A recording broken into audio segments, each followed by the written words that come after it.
Halo semuanya, perkenalkan kami dari kelompok 4, Kurang Praktikum C1, Pelayanan Informasi Obat Angkatan 2018, dengan saya Mase NIM 188114066. Saya Putri Natasha Siregar, NIM 118-18881-140075. Saya Frederick Kumbuyakan, NIM 188114080. Saya Florentina Yohanangelu, NIM 188114090. Saya Febrina Dameria Marbun, NIM 188140944. Saya Veranita Elizabeth Pilaya, NIM 188114097. Di sini kami akan menyampaikan serta menjelaskan terkait Dagusibu pada sediaan suppositoria dan handyhaler. Teman-teman sudah tahu kan apa itu kepanjangan Dagusibu? Nah, untuk kepanjangannya, Dagusibu itu dapatkan, gunakan, simpan, dan buang. Nah, apa itu suppositoria? Suppositoria adalah obat solid atau padat berbentuk peluru yang dirancang untuk dimasukkan ke dalam anus atau rektum, atau suppositoria rektal, suppositoria vagina, dan suppositoria uretra. Nah, suppositoria umumnya terbuat dari minyak sayuran solid yang mengandung obat. Nah, suppositoria ini umumnya meleleh, melunak, atau melarut pada suhu tubuh. Nah, untuk suppositoria dapat bertindak sebagai pelindung jaringan setempat sebagai pembawa zat terpetik yang bersifat lokal atau sistemik. Sediaan ini bisa dipakai sebagai alternatif bagi orang yang kesulitan menelan obat secara oral maupun memiliki fobia terhadap jarum suntik. Nah, selanjutnya, apa saja jenis-jenis suppositoria? Untuk jenisnya terdiri dari 3. Yang pertama, suppositoria rektal yang berbentuk peluru, penggunaannya dimasukkan ke dalam anus. Untuk beratnya, dewasa 3 gram, anak-anak 2 gram, dan untuk kedua, suppositoria vagina, berbentuk seperti telur atau bola lonjong, penggunaannya dimasukkan ke dalam vagina, dan mempunyai berat 3-6 gram. Lalu yang terakhir, suppositoria uretra, yang berbentuk batang seperti pensil, penggunaannya dimasukkan ke dalam saluran kemih pada pria, dan mempunyai berat 4 gram.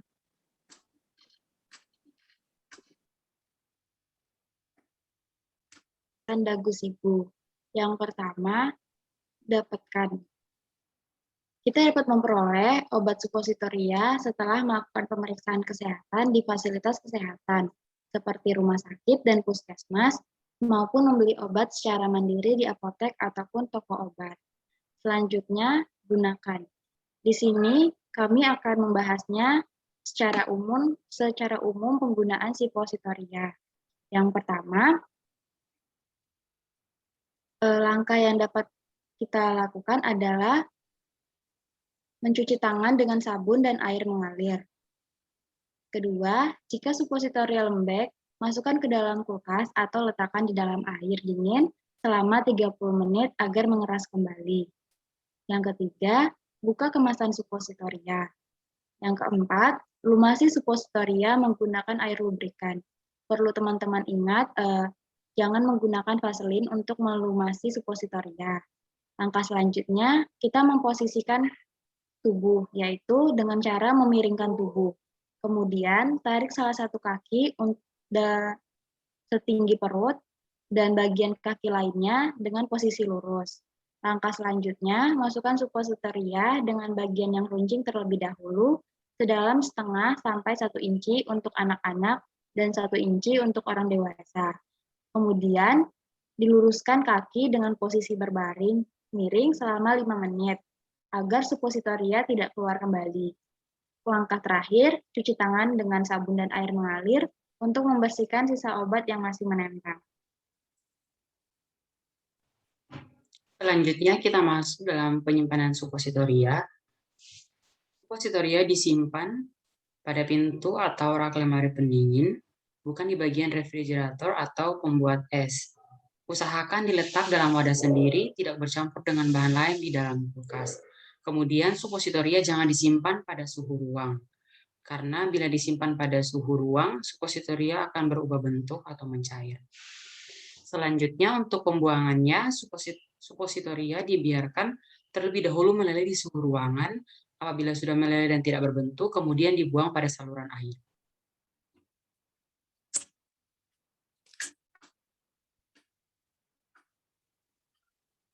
Selanjutnya ada handyhaler. Jadi apa itu handyhaler? Nah, handyhaler ini merupakan alat bantu menggunakan obat untuk mengobati atau mencegah serangan kesulitan bernafas pada penderita PPOK seperti bronkis kronis dan emfisema. Kemudian bagian-bagian dari handyhaler. Secara umumnya ada 5 bagian dari handyhaler. Yang pertama ada penutup handyhaler. Kemudian nanti ada mouthpiece dari handyhalernya. Setelah itu ada lubang untuk memasukkan kapsulnya. Kemudian ada bagian dasar dari handyhaler dan tombol hijau yang berada di samping handyhaler. Nah, selanjutnya di mana kita bisa mendapatkan handyhaler ini? Nah, untuk mendapatkan handyhaler kita bisa membelinya di rumah sakit, apotik, atau di puskesmas terdekat dengan menggunakan resep dokter.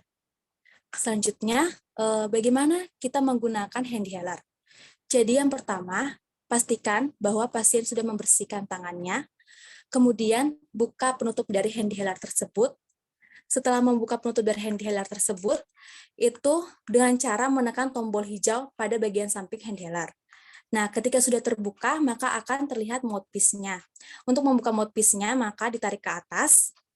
Selanjutnya akan terlihat dari lubang tempat untuk memasukkan kapsul. Nah, di sini kita masukkan 1 kapsul saja ke dalam lubang tersebut. Kemudian kita tutup mouthpiece-nya sampai terdengar bunyi klik. Setelah itu, kita tekan tombol hijau di bagian samping handyhaler. Nah, ini fungsinya adalah untuk melubangi si kapsul agar serbuknya itu bisa dihirup. Setelah itu, posisikan tegak lurus, kemudian bernafaslah secara rileks. Setelah itu, hembuskan nafas sekuat-kuatnya, kemudian mulut kita harus menyatu pada mouthpiece, dan kemudian ditarik nafas sekuat-kuatnya, dan ketika kita sudah selesai menarik nafas, kita melepaskan atau menjauhkan handyhaler ini, kemudian kita tahan selama 5-7 detik. Setelah itu, kita hembuskan secara perlahan melalui mulut. Nah, kemudian kita akan melakukan langkah yang sama, yaitu dengan menghisap handyhaler tersebut sampai benar-benar kita memastikan bahwa isi kapsul sudah habis.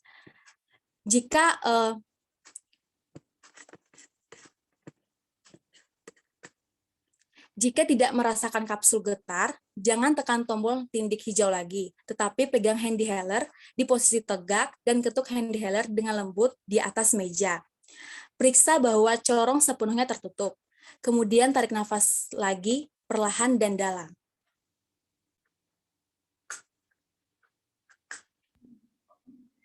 Nah, teman-teman, gimana sih cara simpan handyhaler? Nah, karena handyhaler ini menggunakan kapsul, nah yang di sini cara simpan kapsulnya. Yang pertama, cara simpan kapsulnya itu, kapsul tidak disimpan pada perangkat handyhalernya. Yang kedua, kapsul ditutup dengan kemasan blister dan disimpan pada suhu 20-25 derajat Celcius. Yang ketiga, kapsul dijauhkan dari udara panas dan dingin. Jangan sampai kapsulnya itu membeku. Yang keempat, disimpan kapsul pada tempat yang kering. Yang kelima, kapsul yang sudah digunakan dibuang. Nah, gimana sih cara untuk buang kapsulnya itu dari handyhalernya?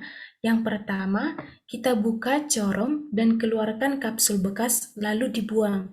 Yang kedua itu, tutup mouthpiece dan dashcapnya itu untuk menyimpan handyhaler. Jangan disimpan kapsul bekasnya. Yang ketiga, bersihkan handyhaler 1 kali setiap bulan atau sesuai kebutuhan. Kemudian cara membersihkan handyhaler yang pertama, buka penutup debu dan corong, kemudian buka alasnya dengan mengangkat tindik hijau tombol, kemudian dilihat ruang tengah untuk kapsul residu bubuk, bilas handyhaler dengan air hangat, periksa penumpukan bubuk atau fragmen kapsul dikeluarkan, jangan menggunakan bahan pembersih atau deterjen, Jangan letakkan handihaler di pencuci piring untuk dibersihkan. Kemudian keringkan handihaler dengan tisu. Setelah itu penutup debu, corong, dan basis terbuka.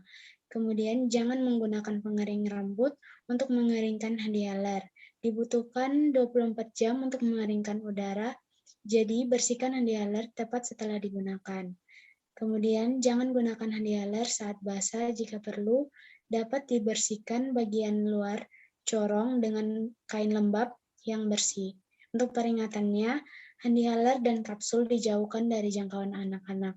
Demikian penjelasan kami tentang dagusibu, suppositoria, dan handihaler. Apabila teman-teman ingin bertanya, silakan ketik pertanyaannya di kolom komentar. Terima kasih teman-teman, jangan lupa di like videonya. Terima kasih.